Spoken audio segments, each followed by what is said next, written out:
This is Robert Little from BlackSportsOnline.com, and you're listening to the Ugly Truth Podcast. Well, I don't tell you those pretty lies. I tell you the ugly truth about what's going on in the world of sports, entertainment, and viral news. So I know you guys have been wondering, what's up with the podcast? Where has the podcast been over the last month? Well, there's been a lot of things going on. Most of you probably already know that I've gotten married to the most amazing woman of all time, the GOAT, smartest woman that I know, most beautiful woman that I ever know, ever met, ever knew. Best thing that ever happened to me. Don't exactly know what I did to deserve such a young lady, but hey, never never look a gift horse in the mouth. Is, I believe what they say. So that's one of the reasons why there hasn't been a podcast, because we planning a wedding and the wedding came up and it was a beautiful thing and everything. Actually going on the honeymoon tomorrow. So that's why it was very important that I got this podcast out while I could, because tomorrow I'm going to be on the beaches of Cancun and I'm not going to be answering anybody. So that's that. Second reason, as many of you may know, I took a position, an on-air position with TMZ Sports Monday through Friday, FS1, FS2. That's been going well. That actually came about right around the same time that the wedding was happening. So as you can imagine, it's been very, very hectic. And also, running a BSO as well. We have a bunch of contributors that are now out doing beat reporting for NFL teams, for NBA teams. We got boxing, we got UFC. So we got a lot going on. And frankly, just haven't had time to sit down and actually do a podcast for you guys until right now. Even though technically I need to be packing, I gotta get some stuff from the cleaners. And there's a lot of stuff that I still have to do before the trip. But alas, I am here because the people asked for it. And then I want to make sure that you guys, before I leave, know exactly what went down between Jay-Z, the NFL, Roger Goodell, Colin Kaepernick, the workout. I think it's very important that you know exactly what happened because there's a lot of narratives out there. There's a lot of people that have opinions. Social media is that kind of place where everybody has an opinion. It's not necessarily the smartest opinions. It's not the most fact-based opinions. And I'm not going to spend hours on this because I think it's fairly simple. And then when things are simple, you just have to break it down simple. You don't have to yell and scream and do WWE promos and things of that nature. This is the couple of things that you need to know off bat. Jay-Z, let's start with Jay-Z. He doesn't really he's not really on social media. He's not in that world. His world is, dealing with very, very rich people, very, very, very famous people, real life, type of things. Not really into the, social media, Twitter, Instagram, things of that nature. So when he's making these deals with the NFL, I don't think he took that into consideration. How would social media deal with this? How will sports media deal with this? And so on and so forth. And the backlash from that was pretty significant of him working with the NFL. Some of the things that he said in his press conference, we talked about that before, laughing it up with Roger Goodell and et cetera. So what's factual is that from that point on, Jay-Z felt like his reputation took a little bit of a hit. He didn't see it himself because, like I said, he's not on social media, but he did feel like his reputation took a bit of a hit. And because of that, there have been conversations with the NFL, with Roger Goodell, in regards to Colin Kaepernick, what they could possibly do to actually, help him get a job in the NFL. These have been casual conversations, nothing really set in stone, just things that Jay-Z felt like if it was to happen, then would make him, look better on the back end and make the partnership look better and stronger and not deal with so much backlash. That's a reasonable kind of thing to say. I would think most people consider that reasonable.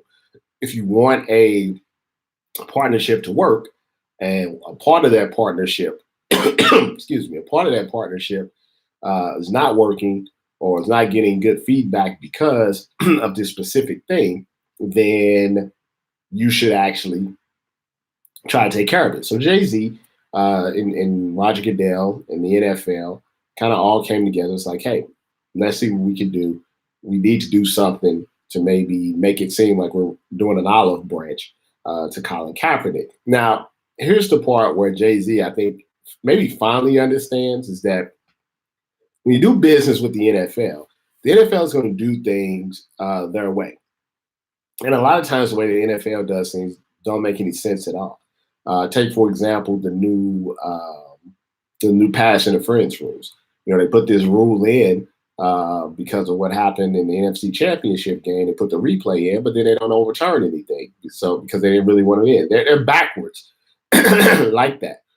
The NFL does a lot of things backwards. So I think Jay-Z was like, well, the NFL is going to, do this. They're going to get Colin Kaepernick an opportunity. But the way that they went about doing it, of course, was, let's just say, not on the up and up, meaning that they didn't want as much as Colin Kaepernick to get an opportunity as they did, want it to look like they were giving him an opportunity. So it was all a perception thing, not a reality thing. They wanted the perception to change is that the NFL is giving Colin Kaepernick an opportunity. We're doing all we can to help him. We're trying to facilitate him signing with the team. It was all perception. They never actually thought a team was going to sign him, but they wanted to give the impression that they were helping. So the way they did that, they scheduled this, workout. And the problem with it is that if they would have scheduled the workout in good faith, would have been on a Tuesday. You would have had some time to prepare. They would have been able to work out the waiver situation. They would have had it set up to where teams would have been able to meet one-on-one with Colin Kaepernick. But because they didn't really want to do it, they were just doing it for perception reasons. They put all these stipulations and things on it. It had to be at this day. You had to accept at this time. You had to sign our waiver, et cetera, et cetera. And they did all of this for two reasons. First off, if Colin Kaepernick goes through with it, then they can say, hey, look, we tried our best to get this man a job. If he doesn't go through with it, then they can control the narrative and say, hey, we tried our best to get him a job and he declined. So, don't, point the finger at us. That's not the way that Jay-Z envisioned it happening, but that's the way that it actually happened. And here's where it kind of all goes off of the rails. If you're Colin Kaepernick, you have to make a decision. You have to make a decision. Do you want to just do it as the NFL is saying, or do you want to kind of do your own thing? And we talk about this a lot. When you're talking about your morals and your code and things like that, at what point, how far do you bend? How far do you go away from what you believe in to get something that you want, which in this case is a job with the NFL? That's what he wants. And he came to Atlanta and he was there. And at that point, to me, you have to go through with it. Because if you don't go through with it, what you do is you fall into the NFL's trap. And like I said, the NFL presented this in a way that it was almost like a win-win for them. If he goes to the workout, fine. They say, hey, the NFL is helping. He doesn't go to the workout. They say, fine. See, he doesn't really want to play. And they have people push that narrative out there. So Colin Kaepernick, up to an hour before the workout, was calling their bluff. Was literally saying, yes, I'm going to do exactly what you guys say, no matter how inconvenient it is for the teams and me and everything. And at that point, I thought he would have been in a stronger position. But he cancels the workout, the NFL sponsored one, has his own workout the hour after, makes it inconvenient for other people, those 25 teams to get there. And the scouts and things like that, I don't hold them accountable. They're just trying to do their jobs and everything. And, he goes, he does the workout. The workout is no different than what we've all known. I mean, he can throw the football, he can run around. He's better than pretty much almost all the backups in the NFL, and probably some starters. And I'm gonna get to the waiver situation here in a second, so you understand what I'm trying to say about why he should have just went through with it, um, and changed the narrative about it. So he does that, and then obviously that gives people in the media who are on the NFL side or who just don't like Colin Kaepernick to push their narrative that he doesn't want to play, that he's too difficult to deal with, et cetera, et cetera.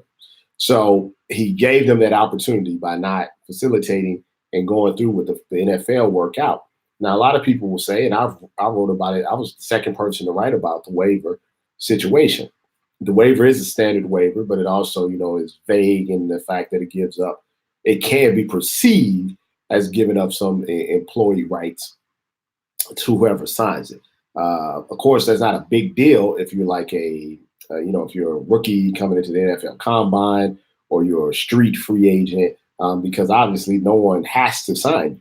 Obviously, Colin Kaepernick's situation is a little bit different because he's obviously one of the better players that doesn't have an NFL contract, and he's accused the NFL of being blackballed. So I can understand why you would want that waiver in its present form. Now, let me tell you what he should have did and what his representatives should have done. What they should have done is they should have showed up at the Atlanta Falcons facility, okay, with their own camera crew outside, with whoever he wanted sponsoring him and whatever, his people. They should all just showed up at the Atlanta Falcons facility, and they should have had a waiver in hand. And they would have had the waiver in hand. It would have said, the injuries, whatever. It just took out the employment cause of it. And then what that would have done, that would have put the NFL's back against the corner, because he could be standing right outside the door and saying, "Hey, I'm ready to perform. I'm ready to do the workout. I just don't want to sign something that's going to waive my employment rights. I've told the NFL this. I have a waiver right here signed, that says everything except the employment rights." And then at that point, the NFL would have had to make a decision. They would have had to make a decision to either literally lock him out of his own workout or allow him in to do it. Now, just think about that for a minute. If the NFL locks him out of his own workout, where he's right there with his people, all the media is there, the camera people there, the supporters are there, everybody's standing outside, and the NFL locked him out, wouldn't let him inside because he didn't want to sign away his employment rights, what would have been the narrative then? You understand what I'm saying? Like, you have to play the game. You do not have to bend your morality. You do not have to buck. You do not have to tap dance. You do not have to shuck and jive for the NFL. You do not have to compromise the person that you are for the NFL. But you got to be smart, and you got to play the game, and you got to understand what they're trying to do to you and be smarter than them. Don't get angry. Don't get pissed off and just cancel it yourself, because they just sit back and laugh at that. The NFL had a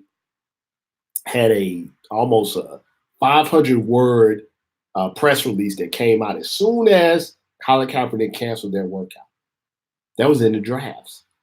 You have your texts and your DMs or whatever in the drafts. That was in the drafts because they knew it was a possibility that he would do that. And they wanted to make sure they had point by point, line by line. We did this. We did that. We tried to provide him an opportunity. He did this. He wanted Nike there. Doesn't matter if it's true or untrue. Here's the waiver. It's the standing waiver we give everybody. They had all of their talking points in a row, the ducks in a row, because they was hoping that's what he would do. They was hoping he wasn't going to show up, or hoping he was going to cancel, or hoping it would turn into a circus. And you know why they was hoping that? Because then they could sit back and say, "Hey, we as the NFL, we tried." But you see now what happens, what comes with signing Colin Kaepernick is this circus. Do you really want that on your team? And it gives teams plausible deniability, because if the ideal was to get it all back on the field on football, we're not talking about football. We're talking about waivers and morality and who did what and intentions, circus and publicity stunts and Kunta Kinte shirts and all of this. We're talking about everything else but football. So you got to be smarter than that. Colin Kaepernick. You got to understand this, and I blame his representatives a bit because they should have been smarter than that. That's why you have to really think about your moves. I understand it was a short period of time. Like I said, say, listen, we're going to show up in Atlanta. We'll be at the facility. The only thing we want changed is this part where we waive our employment rights and we're ready to go. Ready to go. I'm warmed up. I'm ready to go. Now you got people, Hugh Jackson leaving. You got representatives from the team that are leaving because it only takes one team. Only takes one team. And if it was one team that was willing, and maybe now they got on a plane, they're like, we're not willing anymore. I don't think that's the case, but I'm just saying, got to be smarter than that.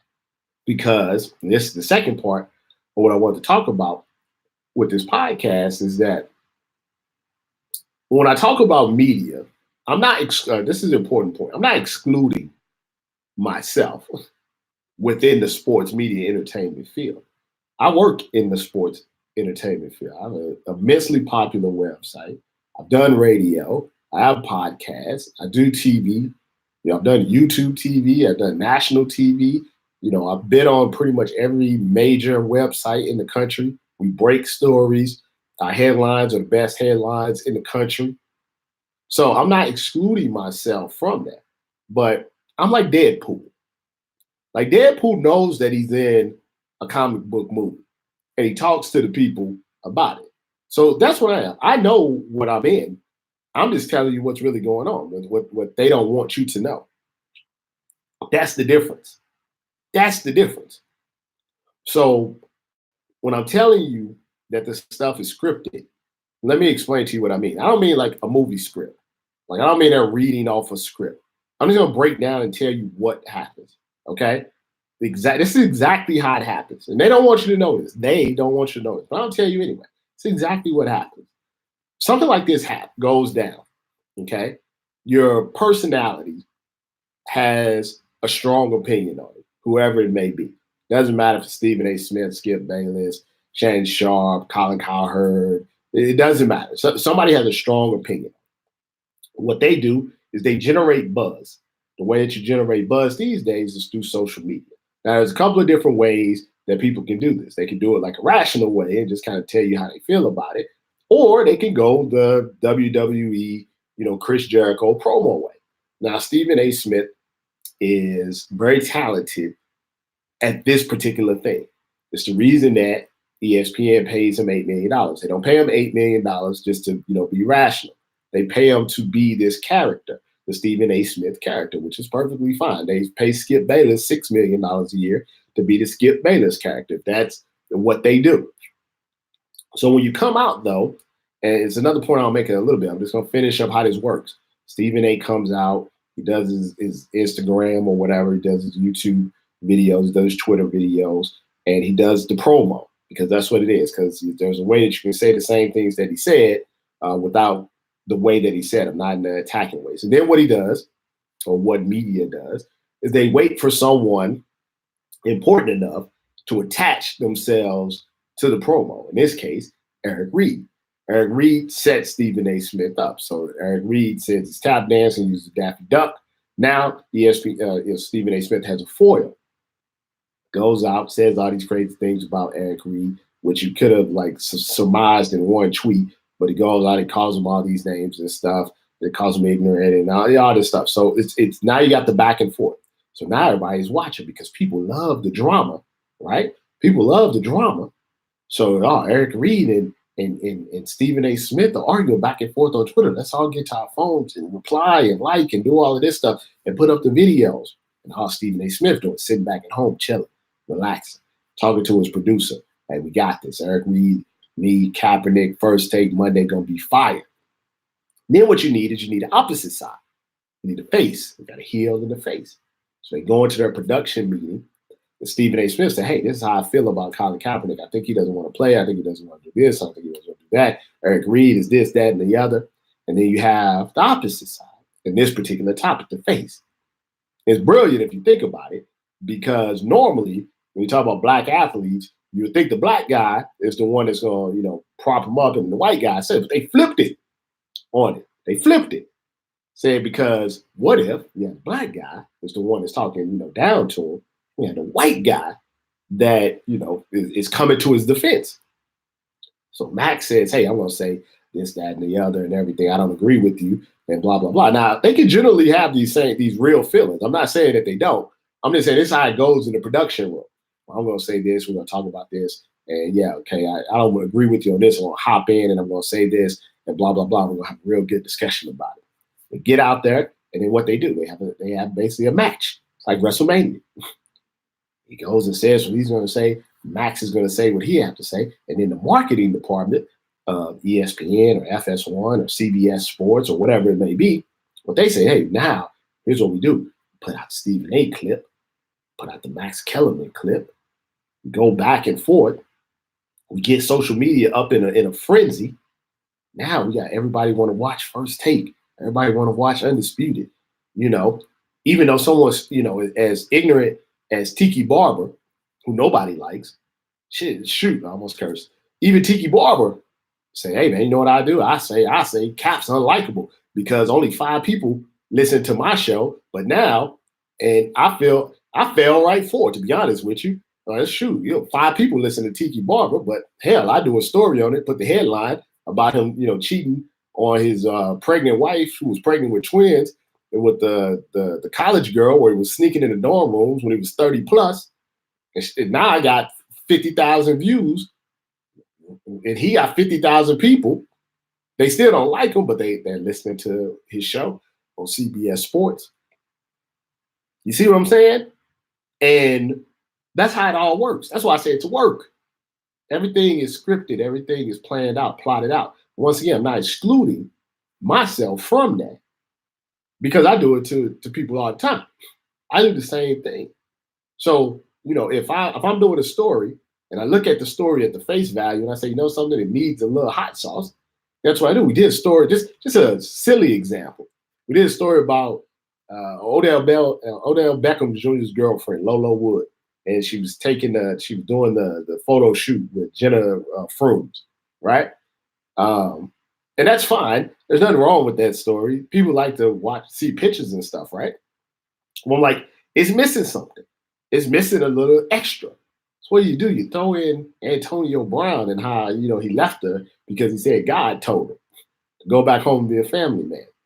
That's the difference between 5,000 view story, 25,000 view story. It's all about positioning your content to get people to engage.